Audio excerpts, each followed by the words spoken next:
नमस्कार मित्रांनो, मी अंकुश organic form या माझ्या यूट्यूब चॅनलवर आपल्या सर्वांचं स्वागत करतो आहे. आणि आपण आलो आहोत आमचं गाव आहे तुमच्या गावामध्ये आमची तोंड आहे. आणि तोंडीमध्ये आता आपण एक शेवणीचे मासे बनवणार आहोत.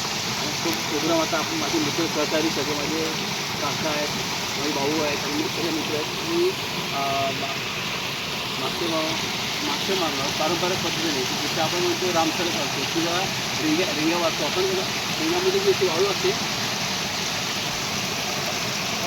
वाळू जर थोडी याच्यामध्ये आपण रिंग्या सोडून देऊ की आपण चेचतो चांगला रिंग्या चेचतो आणि त्या पाण्यात टाकतो. पाण्यात टाकण्याचा फायदा हा होतो की मासे जसं आपण म्हणतो केमिकलचं असर होत नाही त्यांना, कारण खायला मासे खूप चांगले असतात.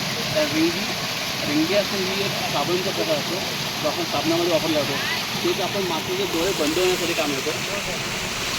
त्याने मासेचे डोळे बंद होतात, माशाला इजा होतच नाही. तर मासे चांगले जर खायचं असेल तर हा प्रकार तुम्ही नक्कीच बघू शकता. आणि मासे जे आपण कसे पकडणार आहोत ते पुढे आपण दाखवू. थँक्यू.